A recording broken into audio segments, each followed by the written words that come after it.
तेरी स्तुति और आराधना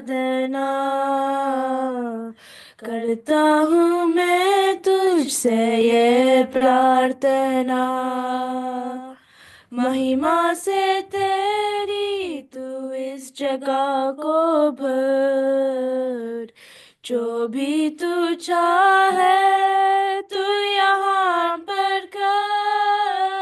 hallelujah, hallelujah, hallelujah, hallelujah,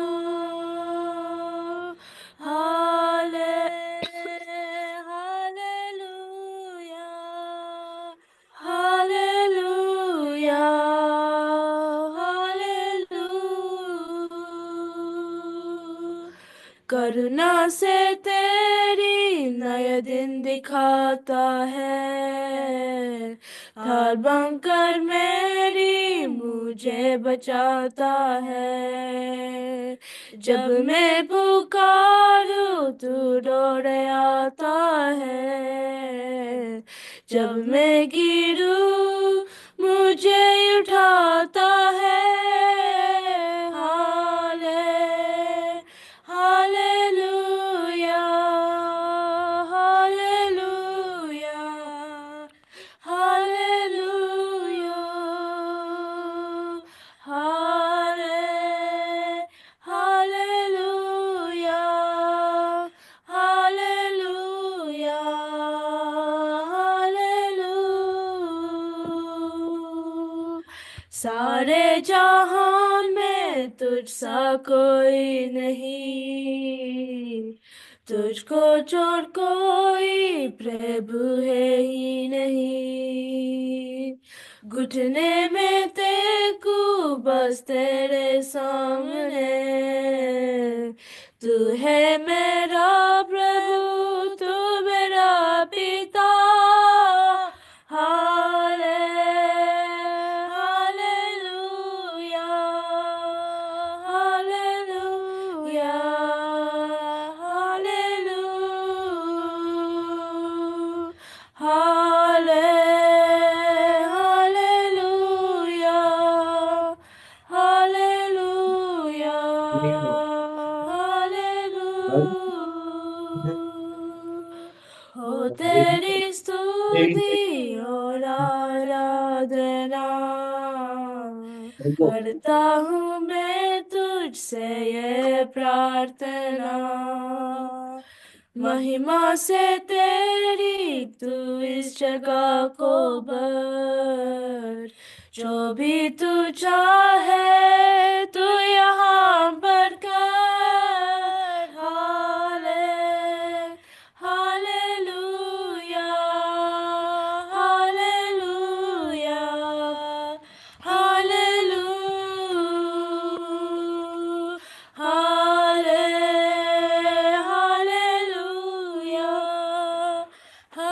hallelujah,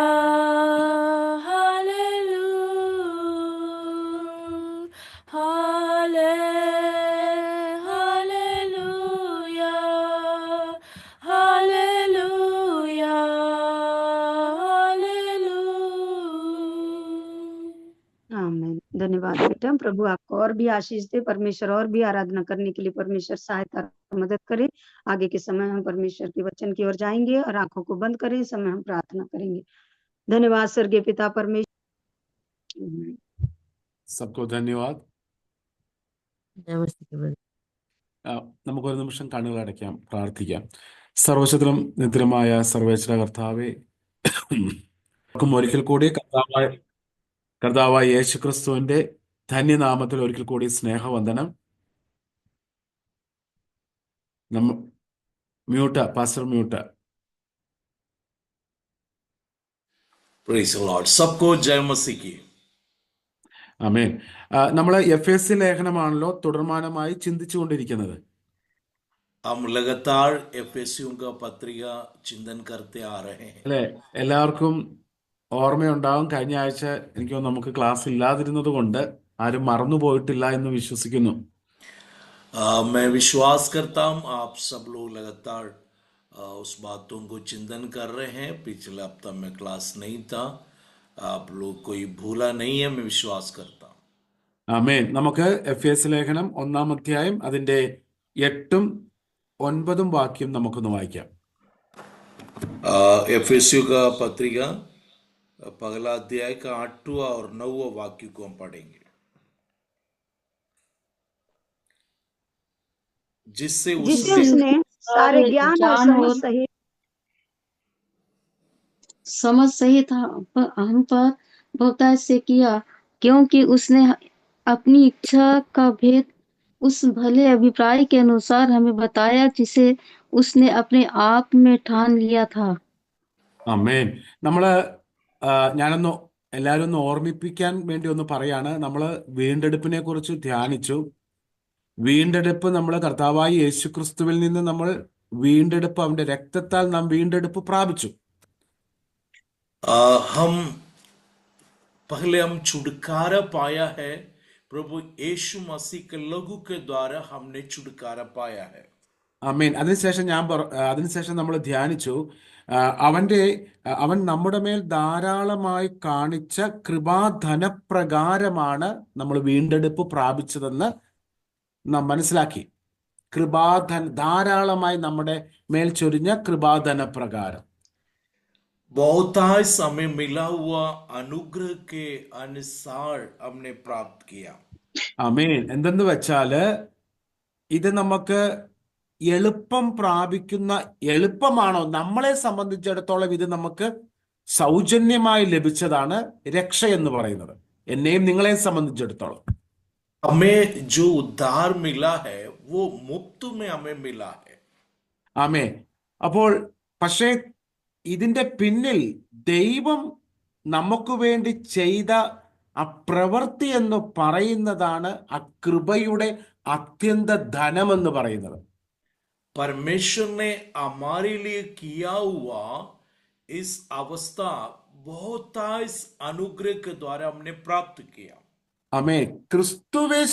ക്രിസ്തുവേശുവിന്റെ Mahadaya, ആ തന്റെ ജീവനെ ദാനമായി നൽകിയത് എന്ന് പറയുന്നത് ദൈവം നമ്മളോട് കാണിച്ച മഹാകൃപയാണ്. അത് നമ്മുടെ ചിന്തകൾക്കും, ഒരു മനുഷ്യന്റെ ചിന്തകൾക്ക്, വിചാരങ്ങൾക്കുമൊക്കെ അപ്പുറമാണ് ദൈവം എന്നോടും നിങ്ങളോടും കാണിച്ച കൃപ എന്ന് പറയുന്നത്. जो इस अनुग्रह है जो हमारे लिए बहुताय परमेश्वर ने दिया, वो परमेश्वर की बहुत बड़ी अनुग्रह है। അതുകൊണ്ടാണ് കൊരിന്ത്യ ലേഖനത്തിൽ നാം പഠിക്കുന്നത്, ദൈവം തന്നെ സ്നേഹിക്കുന്നവർക്ക് ഒരുക്കിയിട്ടുള്ളത് കണ്ണ് കണ്ടിട്ടില്ല, കാത് കേട്ടിട്ടില്ല, ഒരു മനുഷ്യന്റെ ഹൃദയത്തിലും തോന്നിയിട്ടില്ല എന്ന് പറയുന്നത് അതുകൊണ്ടാണ്. इसलिए परमेश्वर का वचन में कुरिन्थियों का पत्रिका में लिखा है, जो परमेश्वर प्रेम करने वालों के लिए जो रखा है, न किसी ने सोचा, किसी का चित्त में पड़ा है, परमेश्वर ने वैसे अद्भुत काम हमारे जीवन में किया है। ഇത് കംപ്ലീറ്റ്ലി ദൈവിക ജ്ഞാനമാണ്, ദൈവത്തിന്റെ വിസ്ഡമാണ് പൂർണ്ണമായി. 1% പോലും മനുഷ്യൻ അതിൽ പങ്കില്ല, മനുഷ്യന്റെ ജ്ഞാനവുമല്ല. अब मेरे प्यारों, ये पूरी तौर से जो परमेश्वर की ज्ञान की अंतर्गत बातें हैं, इसमें मनुष्य का कोई हाथ नहीं है. അതായത് ഞാനും ഇതിങ്ങനെയും കൂടെ നമ്മളൊന്ന് ചിന്തിച്ചു വെച്ചോണം. എനിക്കോ നിങ്ങൾക്കോ ഒരു വീണ്ടെടുപ്പ് എന്ന് പറയുന്നതിനെ കുറിച്ചുള്ള ഒരു ബോധം പോലും ഇല്ലാത്തവരായിരുന്നു നമ്മള്. हमारी एक छुटकारे के संबंध में किसी प्रकार की सोच हमारे जीवन में नहीं था. നമുക്ക് അങ്ങനത്തെ ഒരു വീണ്ടെടുപ്പോ അതെന്തുവാന്ന് ചോദിച്ചിട്ടിരുന്നവരാണ് നാം ഓരോരുത്തരും, മനുഷ്യരായ നാം ഓരോരുത്തരും. ऐसे छुटकारा है क्या, हम ऐसी सवाल किए हुए लोग थे. അതുകൊണ്ടാണ് വചനം നമ്മളെ പറയുന്നത് നമ്മൾ പ്രാകൃത മനുഷ്യരാണ്. इसलिए हम प्रकृति में ही अनजादी थे. പ്രാകൃത, കാർണൽ മനുഷ്യൻ, പ്രാകൃത മനുഷ്യൻ, ജഡ മനുഷ്യൻ എന്നൊക്കെ ഇതുകൊണ്ടാണ് വിശേഷിപ്പിക്കുന്നത്. हम एक संसारिक मनुष्य जो बताए जाते हैं इस प्रकार थे। ആ ഹല്ലേലൂയ സ്തോത്രം. പക്ഷേ അങ്ങനെയുള്ള എന്നെയും നിങ്ങളെയും ദൈവം തന്റെ പുത്രനെ നൽകി സ്നേഹിച്ചു. ऐसा जो रहने वाला हमको परमेश्वर ने अपने पुत्र को देकर हमें छुटकारा दिया है। അതുകൊണ്ടാണ് അപ്പസ്തോലൻ പറയുന്നത് ഇത് കൃപാധനമാണ്. ഇത് എത്ര ചിന്തിച്ചാലും എത്ര പറഞ്ഞാലും ഇതിന്റെ ആഴം എനിക്കോ നിങ്ങൾക്കോ മനസ്സിലാക്കാൻ പറ്റത്തില്ല. इसलिए परमेश्वर के दास कह रहे हैं परमेश्वर की महाधन है ये। ആമേൻ. അതുകൊണ്ടാണ് നമ്മൾ എങ്ങനെയായിരിക്കണം ഈ ധനത്തെ നമ്മൾ വളരെ ശ്രേഷ്ഠതയോടെ കൈകാര്യം ചെയ്യണം. इसलिए परमेश्वर ने दिया इस महाधन को हमें बहुत संभालना बहुत जरूरी है। അല്ലെ, നമ്മുടെ കയ്യില് നമുക്ക് ഒത്തിരി നമ്മുടെ കയ്യില് പണമുണ്ടെങ്കിൽ നമ്മൾ വളരെ സൂക്ഷ്മതയോടെ അല്ലേ കൈകാര്യം ചെയ്യുള്ളൂ വിലയേറിയ സാധനങ്ങൾ. आपके पास धन है तो आप उसको बहुत संभाल कर खर्चा करता है। അല്ലെ, അല്ലെങ്കിൽ ബെഡാ ചീസ് പ്രൈസി ചീസ് എന്തെങ്കിലും സാധനങ്ങൾ ഉണ്ടെങ്കിൽ നമ്മൾ വളരെ കെയർഫുൾ ആയിട്ട് നമ്മൾ അതിനെ കൈകാര്യം ചെയ്യുകയുള്ളൂ. हमारे पास एक कीमती वस्तु है तो हम उसको बड़ी संभाल के हम उसको ले चलता है। അപ്പൊ എത്രമാത്രം നമ്മൾ അധികമായിട്ട് നമ്മുടെ രക്ഷയെ നമ്മൾ കൈകാര്യം ചെയ്യണം. इस प्रकार हमें मिला हुआ उस उद्धार को हमें कितना अधिक संभालना जरूरी है। ആമേൻ. ശരി, ഞാൻ പറയുന്നത് മനസ്സിലാവുന്നുണ്ടോ? मैं जो बता रहा हूं आपको समझ में आ रहे तो हाथ उठाकर दिखाइए। ആമേൻ. Praise the lord. സ്തോത്രം. അപ്പം ഇനി നമുക്ക് അതിന്റെ എട്ടാമത്തെ അധ്യായം ഒന്നാം അധ്യായം അതിന്റെ 8ാമത്തെ വാക്യത്തിന്റെ 2ാം ഭാഗം ഒന്ന് വായിക്കാം. ഈ വീണ്ടെടുപ്പ് നമ്മളെ അപ്പൊ ഇങ്ങനെ നമ്മളെ എഴുതി വെച്ചോ, നിങ്ങൾ എഴുതുന്നവരെ എഴുതി വെച്ചോ. സോറി. ഈ വീണ്ടെടുപ്പ് നമ്മളിപ്പോൾ ദൈവത്തിന്റെ ധനപ്രകാരം നമ്മൾ പ്രാപിച്ചു. ഇനി നമുക്ക് ഇത് എങ്ങനെയാണ് നൽകിയിരിക്കുന്നതെന്നാണ് നമ്മൾ ധ്യാനിക്കുന്നത്. നമ്മൾ ഇതിനെ എങ്ങനെയാണ് സ്വീകരിക്കുന്നത് നമ്മളത് കഴിഞ്ഞ ആഴ്ചയും പറഞ്ഞായിരുന്നു. എങ്ങനെയാണ് ഇത് നമ്മൾ സ്വീകരിക്കുന്നത്? ഈ വീണ്ടെടുപ്പിനെ ഞാൻ എങ്ങനെ കൈകാര്യം ചെയ്യണം, എങ്ങനെ സ്വീകരിക്കണം? इस उद्धार को परमेश्वर ने हमें बहुतायत दिया है, इसको हमें कैसे अपने जीवन में स्वागत करना है। आमीन. 8 वाक्य को हम देखें, ആ जिससे उसने सारा ज्ञान और समझ सहित हम पर बहुतायत से किया है। ആ ഇത് നമുക്ക് ഹല്ലേലൂയ സകല ജ്ഞാനവും വിവേകവുമായി നൽകിയിരിക്കുന്നു. നിങ്ങൾ ഓർക്കുന്നുണ്ടോ? ഞാൻ പറഞ്ഞില്ലേ, ജ്ഞാനത്തെക്കുറിച്ചും വിവേകത്തെക്കുറിച്ചും ഞാൻ പറഞ്ഞു. ഓർക്കുന്നുണ്ടോ? मैंने पिछले दिन में ज्ञान और समझ के बारे में आपको समझाया था, आपको याद है? ആമേൻ. അപ്പൊ നമുക്കിത് ഈ വീണ്ടെടുപ്പ് ജ്ഞാനമായിട്ടാണ് നൽകിയിരിക്കുന്നത്, അല്ലെങ്കിൽ വീണ്ടെടുപ്പിനെ കുറിച്ചുള്ള ഒരു ജ്ഞാനം നമുക്കുണ്ടായിരിക്കണം. इस उद्धार के संबंध में परमेश्वर ने ज्ञान और समझ हमें दिया है, ये हमें होना चाहिए। ആമേ. ജ്ഞാനം നമുക്കുണ്ടാകുമ്പോഴാണ് നമുക്കത് വിവേകമായി വെളിയിൽ വരുന്നത്.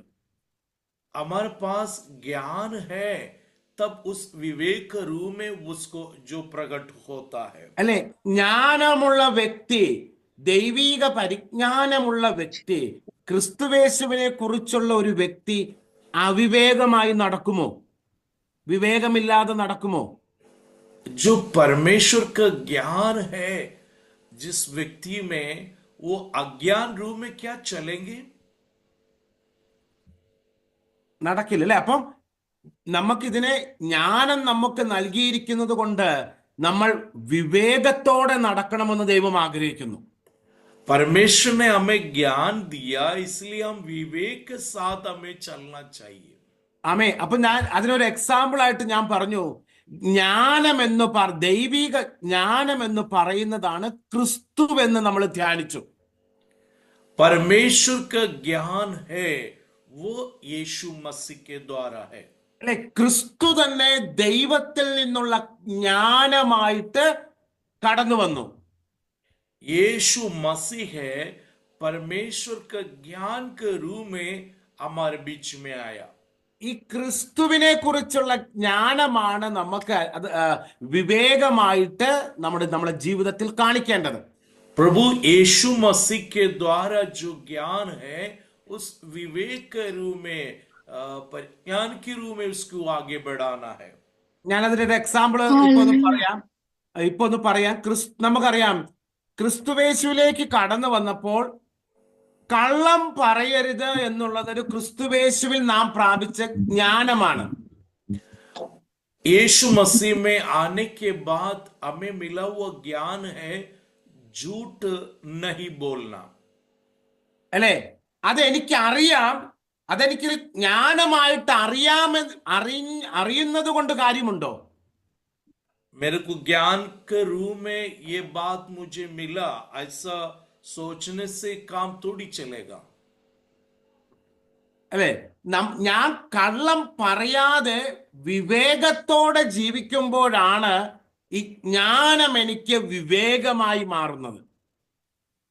मैं है झूठ है वो ना बोलते हुए मैं जीऊंगा, तब वो मेरे लिए ज्ञान की बात आ जाते हैं. ആമേൻ. ഇനി നമുക്ക് ഈ ജ്ഞാനത്തിന്റെ ഒരു ഭാഗം കൂടെ ഞാൻ കഴിഞ്ഞ പ്രാവശ്യം പറഞ്ഞു നിർത്തിയായിരുന്നു. നമ്മൾ സഭ എന്ന് പറയുന്നത് എന്താണെന്നാ ഞാൻ പറഞ്ഞത്? സഭ मैंने ഓർക്കുന്നുണ്ടോ? कलीसिया के बारे में आपको बताया था, आपको याद है कलीसिया क्या है?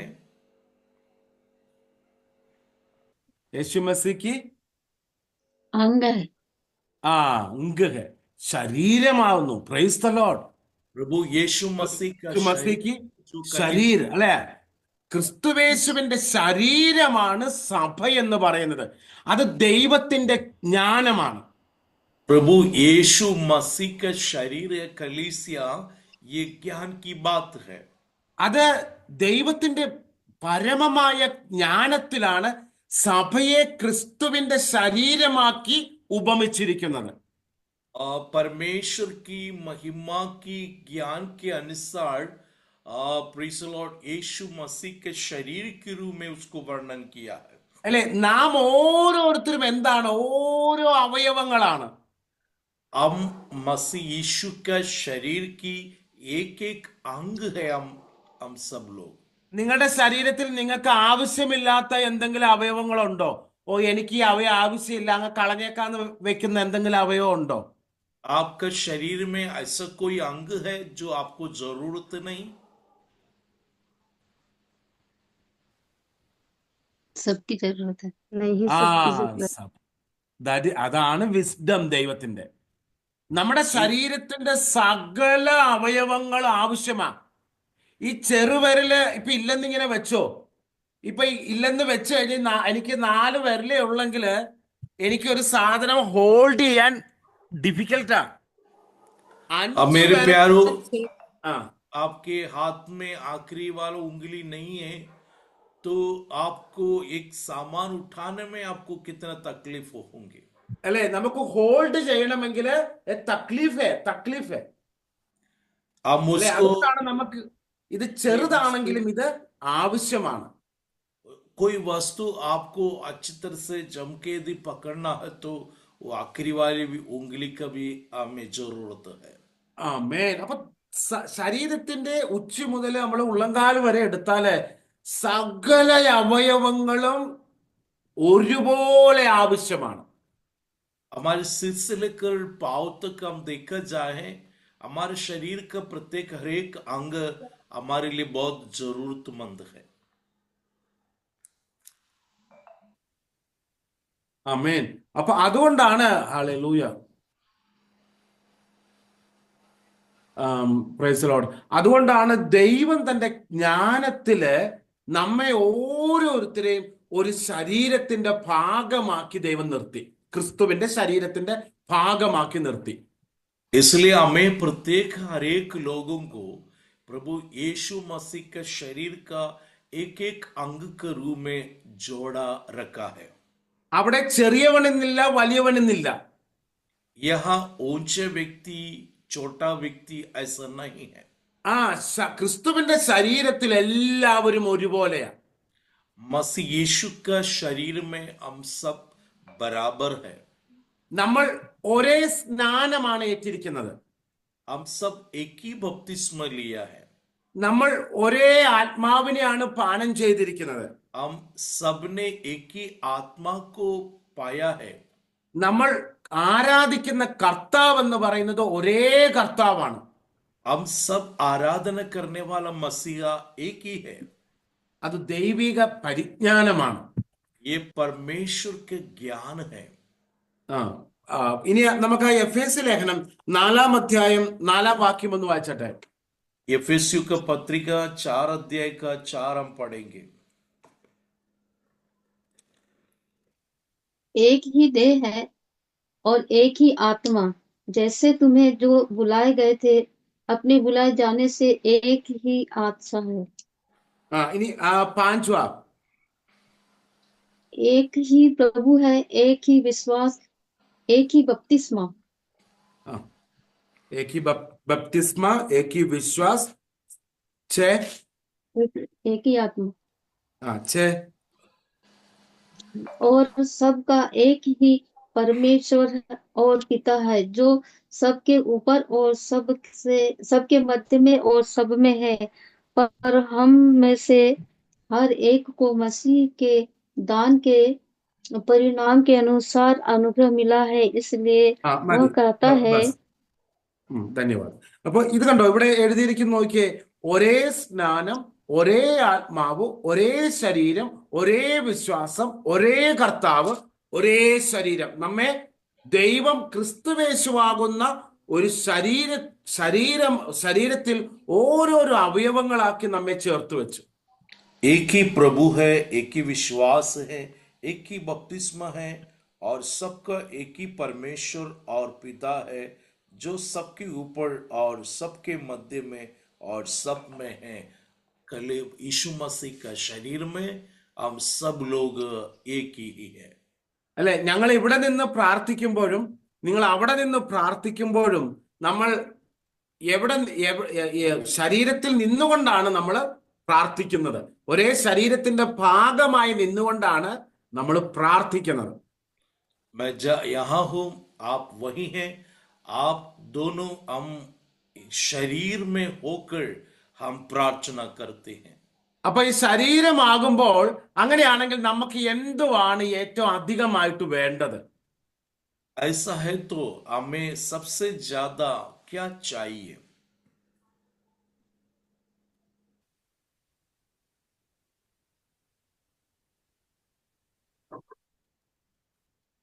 വിശ്വാസ് വിശ്വാസ് ചാഹിയെ. പിന്നെ നമ്മളെ ഈ അവയവങ്ങളെല്ലാം ഒരുമിച്ച് നടക്കണമെങ്കിൽ എന്തു വേണം? हमारा शरीर एक एक अंग एक साथ में यदि चलना है तो हमें क्या करना चाहिए?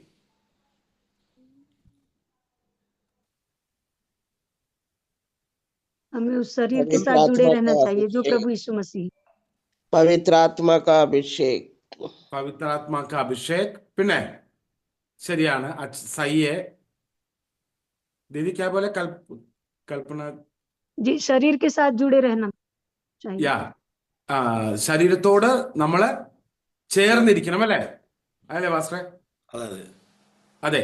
അതായത് നമ്മള് ഐക്യതയില്, യൂണിറ്റിയിൽ നമ്മൾ ചേർന്നിരിക്കുമ്പോഴാണ് ശരീരം നന്നായി ഫങ്ഷൻ ചെയ്യുന്നത്. प्रत्येक हर एक अंग एक साथ जुड़े रहने से ही काम करना शुरू करते हैं। നമുക്ക് 1 കൊറിന്ത്യൻസ് 12-ാം അധ്യായം ഒന്ന് വായിക്കാം. ഇതിനെല്ലാം വാക്യങ്ങളുണ്ട്, പക്ഷെ ഒത്തിരി വായിപ്പിക്കണ്ടല്ലോ എന്ന് ഓർത്തില്ല. 1 കൊറിന്ത്യൻസ് ചാപ്റ്റർ 12. पहला कुरिन्थियर 12 अध्याय को हम पढ़ेंगे। അതിന്റെ 12-ാം വാക്യം. 12 अध्याय का 12 वाक्य। क्योंकि जिस प्रकार देह तो एक है और उसके अंग बहुत से हैं, और उस एक देह के सब अंग बहुत होने पर भी सब मिलकर एक ही देह है, उसी प्रकार मसीह भी है। കണ്ടോ, നമ്മളെല്ലാവരും ഈ ഒരു ഭാഗം, ഈ 12 മുതൽ 26 വരെയുള്ള ഭാഗങ്ങള് ക്രിസ്തുവിന്റെ ശരീരമാവുന്ന സഭയെ കുറിച്ചാണ് നമ്മെ പഠിപ്പിക്കുന്നത്. 12 वाक्य से लेकर 26 वाक्य तक मसीह यीशु का शरीर के संबंध में यहाँ वर्णन किया है। അതിന്റെ 21 കൂടെ വായിച്ചാട്ടെ. 21. 21 वाक्य को पढ़ेंगे। आंख आँख हाथ से नहीं कह सकती मुझे तेरी आवश्यकता नहीं, और न सिर पाँव से कह सकते हैं मुझे तुम्हारी आवश्यकता नहीं। ആമേൻ. കണ്ടോ, ഒരു അവയവത്തിനും പറയാൻ പറ്റത്തില്ല എനിക്ക് നിന്നെ കൊണ്ട് ആവശ്യം ഇല്ല. അപ്പൊ നമ്മൾ कोई अंग മനസ്സിലാക്കേണ്ടത്, दूसरे अंग से ये नहीं बोल सकते मुझे तेरा जरूरत नहीं है। അപ്പൊ നമ്മൾ മനസ്സിലാക്കിക്കൊള്ളണം, നമ്മൾ ശരീരത്തിന്റെ അവയവങ്ങളാണ്, ക്രിസ്തുവിന്റെ ശരീരമാകുന്ന സഭയുടെ അവയവങ്ങളാണ്. നമ്മൾ എല്ലാവരും പ്രവർത്തിക്കുവാൻ, ആ ശരീരത്തിന്റെ അവയവങ്ങൾ ഫങ്ഷൻ ചെയ്യുവാൻ നമ്മൾ ബാധ്യസ്ഥരാണ്. इसलिए मेरे प्यारो, शरीर का हर एक अंग जो यीशु मसीह में है एक साथ मिलकर रहेंगे तब वो काम करेंगे। അതിനാണ് നമ്മൾ ഉപവാസം പ്രാർത്ഥന ഇതുപോലെയുള്ള മധ്യസ്ഥ പ്രാർത്ഥനകളെല്ലാം നമ്മൾ നടത്തുകയും വചനധ്യാനം ഇതൊക്കെ ചെയ്യുമ്പോൾ നമ്മൾ എന്തുവാ ചെയ്യുന്നത്?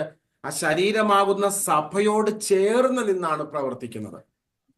मेरे प्यारो, इसलिए हमें उपवास और प्रार्थना सब बहुत जरूरी है ताकि हम यीशु मसीह का शरीर एक साथ बने रह सके।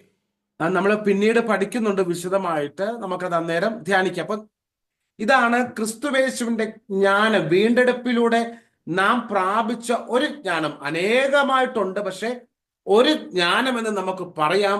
നമ്മൾ വീണ്ടെടുത്ത് നമ്മളെ ക്രിസ്തുവിന്റെ ശരീരത്തിലേക്ക് ആക്കി വച്ചിരിക്കുന്നു. हमें छुटकारा देकर मसीह यीशु मसीह के शरीर के साथ हमें सिर के साथ हमें जुड़ाया गया है। ഇനി ദൈവം ആഗ്രഹിക്കുന്നു നമ്മൾ വീണ്ടെടുക്കപ്പെട്ട ദൈവമക്കൾ വിവേകത്തോടു കൂടി ആയിരിക്കണമെന്ന് ദൈവം ആഗ്രഹിക്കുന്നു. परमेश्वर यही चाहता है उद्धार पाया हर एक विश्वासी जो है ज्ञान को प्राप्त करके आगे बढ़े। എല്ലാവരും അവരുടെ ജീവിതം വിവേകപൂർണതയോടുകൂടി ആയിരിക്കണമെന്ന് കർത്താവ് ആഗ്രഹിക്കുന്നു. परमेश्वर यही चाहते हैं प्रत्येक हर एक परमेश्वर के संतान विवेक के साथ आगे बढ़े। നമുക്ക് കൊളോസ്യ ലേഖനം അതിന്റെ 3-ാം അധ്യായം 1-ാം വാക്യം ഒന്ന് വായിച്ചട്ടെ. 1-2 വാക്യങ്ങൾ. കൊളോസ്യ ലേഖനം कोलोसियों का पत्रिका 3 अध्याय का पहला और दूसरा वाक्य को हम पढ़ेंगे।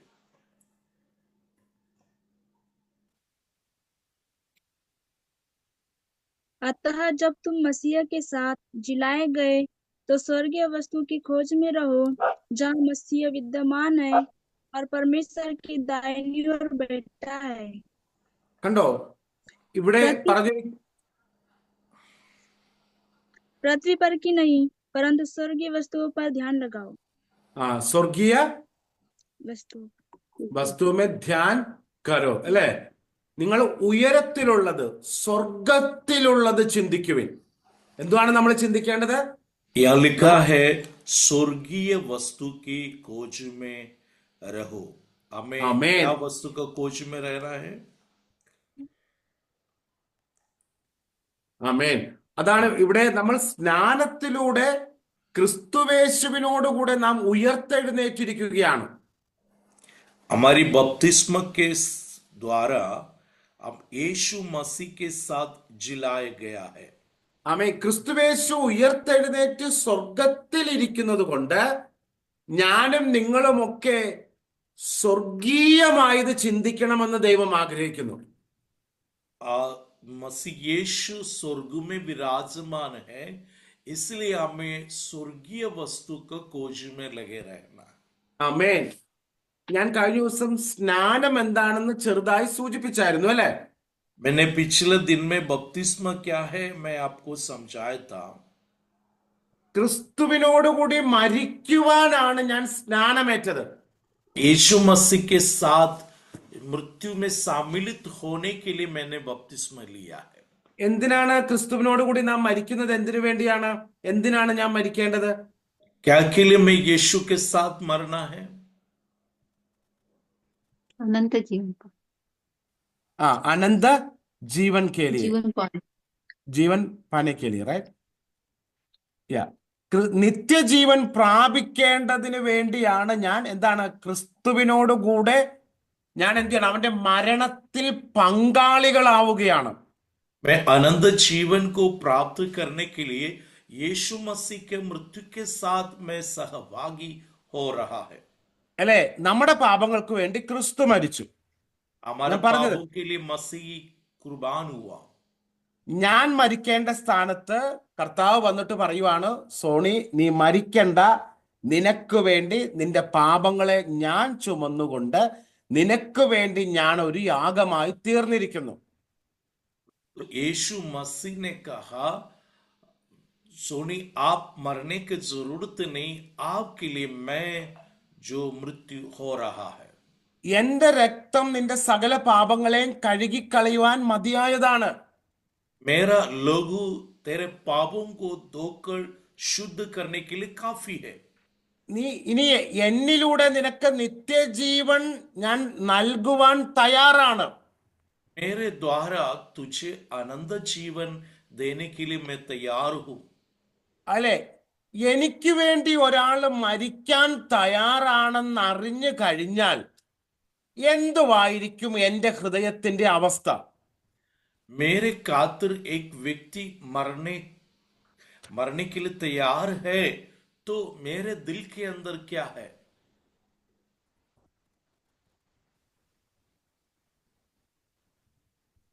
നമുക്ക് ആ മനുഷ്യനോട് സ്നേഹവും കടപ്പാടും ഉണ്ടാകുമോ? उस व्यक्ति से हमारा जो है विचार क्या है उस व्यक्ति के प्रति जो मेरे खातिर वो मरने के लिए तैयार है? ഞാൻ प्रेम बढ़ जाता है उनके प्रति। അപ്പം നമ്മളെ ഇപ്പൊ തൂക്കിക്കൊല്ലാൻ വിധിച്ചു എന്ന് വിചാരിക്കുക. എന്നെ കൊല്ലേണ്ട സ്ഥാനത്ത് കർത്താവ് വന്നിട്ട് കർത്താവ് ആ മരണത്തെ അങ്ങ് ഏറ്റെടുക്കുകയാണ് ചെയ്തത്.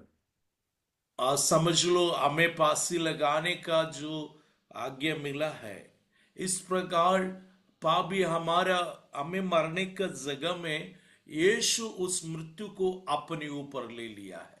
അതുകൊണ്ടാണ് ഞാൻ തീരുമാനിച്ചു, എനിക്ക് വേണ്ടി ഒരുവൻ മരിച്ചു, അങ്ങനെയെങ്കിൽ എന്റെ ഹൃദയത്തിൽ പാപബോധം കടന്നു വന്നിട്ട് ഞാൻ പറയുകയാണ്, അയ്യോ കർത്താവ് എനിക്ക് വേണ്ടി മരിച്ചുവല്ലോ, ഇനി ഞാൻ കർത്താവിന് വേണ്ടി ജീവിക്കേണ്ടവനാണ്. मेरे प्यारो प्रेज द लॉर्ड, उस व्यक्ति है वो ये कहेंगे, प्रभु आप मेरे लिए मर गया है, इसलिए मैं आपके लिए जीऊंगा। അല്ലെ? ഞാൻ എൻ്റെ ജീവിതം ഇനി എന്താണ്? അങ്ങേക്ക് വേണ്ടി ജീവിക്കുവാൻ ഞാൻ മുഴുവനുമായി നൽകിയിരിക്കുന്നു എന്ന് തീരുമാനമെടുക്കുകയാണ്. प्रभु मैं आगे का जिंदगी मैं आपके लिए मैं जीऊंगा। അതുകൊണ്ടാണ് ഞാൻ എന്ത് ചെയ്യുവാണ്? അവനോടുകൂടി മരിക്കുവാൻ തയ്യാറാണെന്ന് പറഞ്ഞുകൊണ്ട് ഞാൻ സ്നാനക്കുളത്തിൽ ഇറങ്ങുന്നത്. इसलिए मैं प्रभु से ये कहते हैं, प्रभु मैं आपके लिए मरने के लिए तैयार हूं, मैं मरने के लिए तैयार हूं बोल के ഞാൻ മരിക്കുവാനും തയ്യാറായിരിക്കുന്നു. मैं आपके लिए मरने के लिए भी मैं तैयार हूं बोल के हम बपतिस्मा लेते हैं। അങ്ങനെ അതുകൊണ്ടാണ് ഇവിടെ അപ്പസ്തലൻ പറയാണ്, നിങ്ങൾ ക്രിസ്തുവിനോടുകൂടി മരിച്ചു. इसलिए प्रेरित पौलुस कहते हैं, तुम मसीह के साथ तुम्हें गाड़ा गया है। ക്രിസ്തു മരിച്ചിട്ട് ഉയർത്തെഴുന്നേറ്റ് സ്വർഗത്തിലേക്ക് കടന്നുപോയി. यीशु मुर्दों में से तीसरे जी उठकर स्वर्ग की ओर चला गया। അല്ലെ? നമ്മൾ എന്ത് ചെയ്യുവാണ്? നമുക്ക് വേണ്ടി മരിച്ചവനായ കർത്താവിനെ ധ്യാനിച്ചുകൊണ്ട് നമ്മുടെ നോട്ടം സ്വർഗത്തിലായിരിക്കണം. हमारे लिए कुर्बान हुआ यीशु मसीह को ध्यान से देखकर हम स्वर्ग की ओर ताकना है। ആമേൻ. അതുകൊണ്ടാണ് ഇനി എങ്ങനെയാണ് ഞാൻ എൻ്റെ ജീവിതത്തെ മാറ്റേണ്ടതെന്നാണ് ഇവിടെ നമ്മൾ ധ്യാനിക്കുന്നത്. प्रियो, हम इसलिए ध्यान कर रहे हैं, मेरे जीवन को मैं कैसे बदल डालूं, ये बातों को हम सीख रहे हैं। ആമേൻ. അതിന്റെ 4ഉം 5ഉം വാക്യം ഒന്ന് വായിച്ചട്ടെ. കൊളോസ്യ ലേഖനം 3ന്റെ 4ഉം 5ഉം. कुलोसियों का पत्रिका 3 अध्याय का 4 और 5 हम पढ़ेंगे।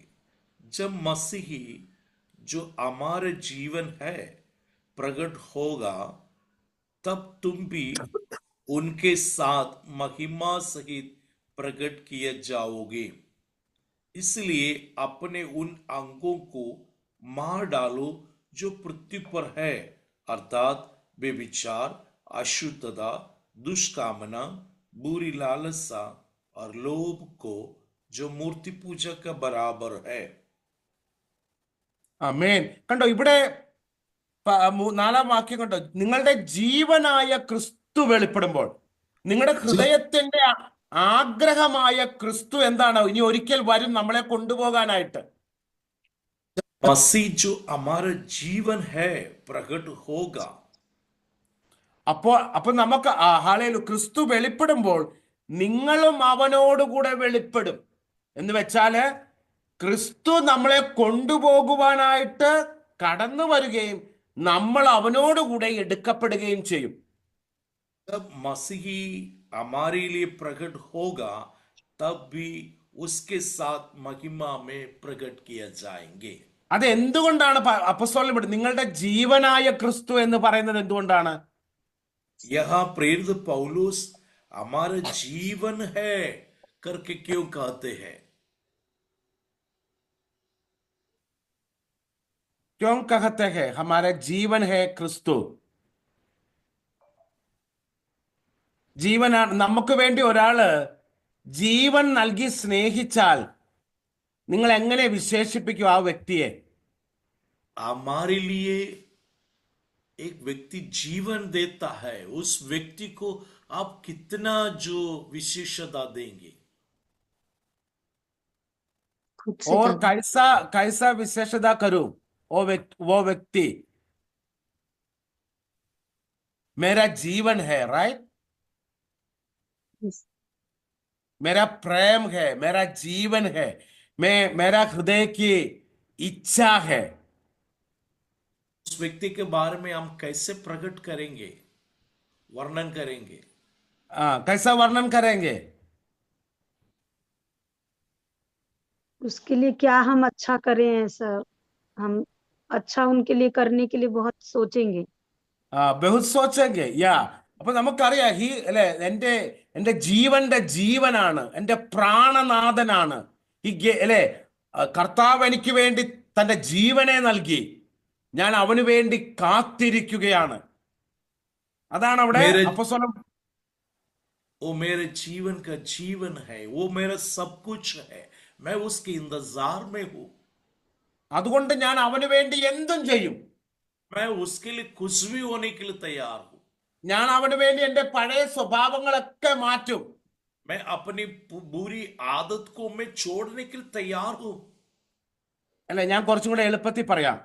ഒരു ഒരു ഒരു ക്രൂരനായ ഒരു ഹസ്ബൻഡ് ഉണ്ടെന്ന് വിചാരിച്ചോട്ടെ, ഒരു ദുഷ്ടനായ ചകടാവാല, ഒരു ദുഷ്ടനായ ഒരു ഹസ്ബൻഡ് അല്ലെങ്കിൽ ഭാര്യ ഈ ഉണ്ടെന്ന് വിചാരിച്ചോളൂ, ഭാര്യ ഭർത്താവ്.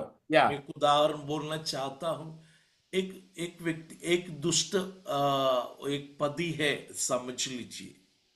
അല്ലെ, പക്ഷെ ഈ ഭാര്യ വളരെ സ്നേഹം എന്ന് വെച്ചാല് ഭർത്താവിന് വേണ്ടി ദുഷ്ടത്തരം എല്ലാം ചെയ്താലും ഭർത്താവിന് വേണ്ടി വളരെ സ്നേഹത്തോടെയാണ് സ്നേഹിക്കുന്നതെങ്കിൽ, ജീവനെ വരെ തരുവാൻ സ്നേഹിക്കുന്നെങ്കിൽ ആ മനുഷ്യനിൽ മാറ്റമുണ്ടാകുവാൻ സാധ്യതയുണ്ട്.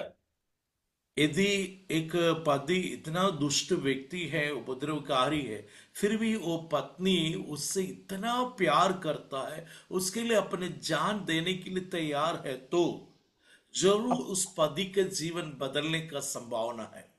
ആമേ. എന്നിട്ട് എന്ത് ചെയ്യാം? അപ്പൊ ഈ മനുഷ്യൻ എന്ത് ചെയ്യും?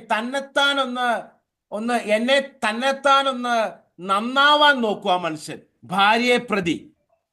वो व्यक्ति है अपने आप को सुधारने के लिए वो कोशिश कर रहे अपनी पत्नी का खातिर। എന്തുകൊണ്ടാണ് അങ്ങനെ ഒരു ചേഞ്ചിന് തയ്യാറാകുന്നത്? എന്തുകൊണ്ടാണ്? क्यों उस व्यक्ति अपने जीवन बदलना चाहते हैं? वो पत्नी का प्रेम का कारण। പത്നിക പ്രേം കാ കാരൺ. അതെ, എന്ന് പറയുന്നത് പോലെയാണ് ക്രിസ്തുവിന്റെ സ്നേഹത്തെ തിരിച്ചറിയുമ്പോഴുണ്ടല്ലോ നമ്മളെ തന്നെ മാറ്റി തുടങ്ങും. यीशु का प्यार को हम गहराई से समझेंगे, हम अपने आप को भी बदलेंगे. ആ ക്രിസ്തുവിന്റെ സ്നേഹത്തെ നമ്മുടെ ഉള്ളത്തിലേക്ക് പകരപ്പെടണം. यीशु मसीह का जो प्यार है हमारे भीतर आना जरूरी है. അങ്ങനെ വരുമ്പോൾ എന്ത് ചെയ്യും? നമ്മളിലുള്ള സകല പാപ സ്വഭാവങ്ങളെ നമ്മൾ മനഃപൂർവമായി ക്രിസ്തുവിനെ ചൊല്ലി ഉപേക്ഷിക്കും. हमारे जीवन के पाप का स्वभाव को यीशु मसीह के खातिर हम छोड़ देंगे. എന്തെന്ന് വെച്ചാൽ എന്റെ ക്രിസ്തു വിശുദ്ധനാണ്, क्योंकि मेरा यीशु पवित्र है. എന്റെ ക്രിസ്തു സ്നേഹം കൊണ്ട് എന്നെ നിറച്ചേക്കുകയാണ്, मेरे यीशु उसका प्यार से मुझे भरा है. എന്റെ ക്രിസ്തുവിന് ഇഷ്ടമില്ലാത്തതൊന്നും എന്റെ ജീവിതത്തിൽ വേണ്ട. मेरे यीशु को पसंद नहीं, ऐसा कोई काम मुझे नहीं चाहिए. അതുകൊണ്ട് ഞാൻ എന്റെ പഴയ മനുഷ്യനെ ഞാൻ പൂർണ്ണമായി ഉപേക്ഷിക്കും. इसलिए मैं अपने पुराने मनुष्यत्व को मैं पूरी तौर से छोड़ रहा हूं. എന്നിട്ട് ഞാൻ എന്ത് ചെയ്യും? ക്രിസ്തുവേശുവിനെ ഞാൻ എന്റെ ഹൃദയത്തിൽ സ്വീകരിക്കും. मैं अपने यीशु को मेरे हृदय के भीतर मैं उसको स्वीकार करूंगा. അതിന് ക്രിസ്തുവേശുവിനായിട്ട് ഞാൻ ജീവിക്കും. പിന്നെ यीशु मसीह के लिए मैं जिएंगे. ഇതാണ് നമ്മൾ രണ്ടാമത് കണ്ട വിവേകം എന്ന് പറയുന്നത്. ये हमने दूसरा बार देखा हुआ उस ज्ञान की बात है. ക്രിസ്തുവിന്റെ സ്നേഹത്തെ ഞാൻ തിരിച്ചറിയുമ്പോൾ ഞാൻ വിവേകമുള്ളവനായിത്തീരും. यीशु का प्यार को मैं समझेंगे, मैं समझदार बन जाएंगे. ഇനി എന്റെ 8ഉം 9ഉം വാക്യം ഒന്ന് വായിച്ചാട്ടെ. 8वां 9वां 10वां वाक्य. 8वां 9वां वाक्य. पर अब तुम भी इन सबको अर्थात क्रोध, रोष, वैरभाव, निंदा और मुंह से गालियां बकना, ये सब बातें छोड़ दो. एक दूसरे से झूठ मत बोलो, क्योंकि तुमने पुराने मनुष्यत्व को उसके कामों समेत उतार डाला है. കണ്ട, പുരാണ മനുഷ്യക്കോ എന്താണ്? അവന്റെ പഴയ മനുഷ്യനെ പ്രവർത്തികളോടുകൂടെ ഉരിഞ്ഞു കളഞ്ഞു. पुराने मनुष्य को उसके कामों सहित उतार डाला. ആമേൻ. എന്നിട്ട് ഞാൻ പറയാണ്, ഞാൻ ക്രിസ്തുവിനായിട്ട് ജീവിക്കും. मैं बोल रहा है मैं यीशु के लिए जिएंगे. ഞാൻ ക്രിസ്തുവിന്റെ സ്നേഹത്തിനായിട്ട് ജീവിക്കും. मैं यीशु का प्यार के लिए मैं जीऊंगा. ആമേൻ. എന്നിട്ട് അതിന്റെ 11ഉം കൂടെ ഒന്ന് വായിച്ചാട്ടെ. 11 वाक्य को 10 वाक्य को भी हम पढ़ेंगे. और नया मनुष्यत्व को पहन लिया है, जो अपने सृजनकार के स्वरूप के अनुसार ज्ञान प्राप्त करने के लिए नया बनाता जाता है. ആമേൻ. ക്രിസ്തുവേശുവിന്റെ പ്രതിമ പോലെ എന്ന കണക്കെ, ഹല്ലേലൂയ, സ്തോത്രം. ആ പരിജ്ഞാന പ്രകാരം ക്രിസ്തുവേശുവിനെ നമ്മൾ എന്ത് ചെയ്യും? നമ്മൾ ക്രിസ്തുവേശുവിനെ നമ്മൾ ഫോളോ ചെയ്യാൻ തുടങ്ങും. നമ്മള് ക്രിസ്തുവിനെ പോലെ ആകുവാനുള്ള ഒരു ആഗ്രഹം നമ്മുടെ മേൽ, ഹല്ലേലൂയ, ദൈവത്തിന്റെ പരിശുദ്ധാത്മാവ് ധാരാളമായി നൽകും. अपने सृजनकार के रूप में के अनुसार ज्ञान प्राप्त करने के लिए नया बनते जाते हैं. मतलब यीशु मसीह का स्वभाव में यीशु मसीह को अपनाने के लिए हम कोशिश करते रहेंगे. ആമേൻ, ആമേൻ. അപ്പൊ ഞാനിത് ഇവിടെ വെച്ച് ഇന്നത്തെ ക്ലാസ് അവസാനിപ്പിക്കുകയാണ്. मैं यहाँ अपने क्लास को समाप्त करना चाहते हैं. ഇന്ന് എന്തെങ്കിലും മനസ്സിലാകാതെ ഉണ്ടോ? നമുക്ക് 2 കാര്യങ്ങളിലാണ് നമ്മൾ 3 കാര്യങ്ങളാണ് നമ്മൾ ധ്യാനിച്ചത്, നമ്മൾ നോക്കിയത്. हम आज 3 बातों को हमने सीखा है. आपको समझ में आए कि नहीं? यस. അല്ലെ? ഒന്നുകൂടെ ഞാൻ പറയാം. ഒന്ന്, കൃപാധനമാണ് ക്രിസ്തുവേശുവിൽ നാം പ്രാപിച്ച രക്ഷ എന്ന് പറയുന്നത്. पहली बात है जो अनुग्रह का महिमा धन जो यीशु के द्वारा हमने प्राप्त किया. രണ്ടാമത് നമ്മൾ ധ്യാനിച്ചു, നമ്മൾ ഈ രക്ഷ പ്രാപിച്ചിരിക്കുന്നത് ഒരു വെറുതെ അങ്ങ് പ്രാപിച്ചതല്ല, മറിച്ച് അതിനൊരു ജ്ഞാനമുണ്ട്, അതിനൊരു വിവേകമുണ്ട്. उद्धार है हम ऐसे नहीं पाया, परंतु हमें ज्ञान के द्वारा, हमने उसको समझ के द्वारा हमने प्राप्त किया है. ജ്ഞാനം എന്ന് പറയുന്നത്, അല്ലെങ്കിൽ ജ്ഞാനം നമ്മൾ ഒരു ഉദാഹരണമായിട്ട് നമ്മൾ കണ്ടു. ക്രിസ്തുവിന്റെ ശരീരമാകുന്ന സഭയിൽ നമ്മെ ചേർത്ത് വെച്ചിരിക്കുന്നത് ദൈവത്തിന്റെ ജ്ഞാനമാണ്. जो मसीह का शरीर में हमें एक एक अंग के रूप में जुड़ा के रखा है, ये परमेश्वर की ज्ञान की बात है. ക്രിസ്തുവേശു തന്നെ നമുക്ക് ജ്ഞാനമായി തീർന്നിരിക്കുന്നു. प्रभु यीशु मसीह ही हमें समझ के बात बन गए है. ഇനി നമ്മള് ക്രിസ്തുവേശുവിനായിട്ട് ജീവിക്കുമ്പോൾ, ക്രിസ്തുവേശുവിനെ പോലെ ജീവിക്കുമ്പോൾ അതെനിക്ക് വിവേകമായി മാറുന്നു. कि हम मसीह के लिए जीना है, मसीह के समान जीना है, ये मेरे लिए विवेक की बात हो जाती है. ആമേ. ഇതിനു വേണ്ടിയാണ് നമുക്ക് വീണ്ടെടുപ്പ്, അല്ലെങ്കിൽ വീണ്ടെടുപ്പ് നമുക്ക് നൽകിയിരിക്കുന്നത്. इसलिए परमेश्वर ने हमें छुटकारा दिया गया है. ആമേ. നമുക്ക് കണ്ണുകളടയ്ക്കാം, പ്രാർത്ഥിക്കാം. आइए अपने आंख बंद करें, दुआ करेंगे. കർത്താവേ സ്തോത്രം. പരിശുദ്ധ നിത്യമായ സർവേശ്വര കർത്താവേ, यीशु मसीह के प्रेम की गहराई में जो है हमको लेकर चले हैं, और किस प्रकार से परमेश्वर ने हमारे लिए अपने आप को दे दिया, उसने अपने प्रेम को कैसे हमारे ऊपर प्रकट किया है. हम परमेश्वर के दास का धन्यवाद देते हैं. किस प्रकार से गहरे भेदों को जो है परमेश्वर के दास ने बताया, और भी उसके प्रेम की गहराई की ओर परमेश्वर के दास ने फिर से हमें लेकर चला, कि किस प्रकार से हमको जो है मसीह के हम अंग है ना, हमको किस प्रकार से परमेश्वर के वचन के अनुसार चलना है, और किस प्रकार परमेश्वर हमसे प्रेम करते हैं. ऐसा करके हमने देखा कि परमेश्वर ने हमें ज्ञान दिया है, तो उस विवेक के साथ में हमको चलना है. इस प्रकार से परमेश्वर के दास ने हमें बताया, और जो है हमारा पुराना मनुष्य जो है उसको छोड़कर जो है हमको नए बनते जाना है करके परमेश्वर के दास ने बताया. और किस प्रकार से जब उसने हमारे लिए अपने आप को बलिदान दे दिया, तो किस प्रकार से हम भी अपने परमेश्वर को, किस प्रकार से हम अपने परमेश्वर को प्रेम दें, और किस प्रकार से हम अपने परमेश्वर को खुश करें. हालेलुया. इस प्रकार से परमेश्वर का वचन हमें सिखाता है. मेरे प्रियो, हम परमेश्वर के दास का बहुतायत से धन्यवाद देते हैं कि सुंदर वचनों के द्वारा हमसे बातचीत किया. आइए समय प्रार्थना में जाएंगे. हमारे बीच में गीता विश्वकर्मा जो है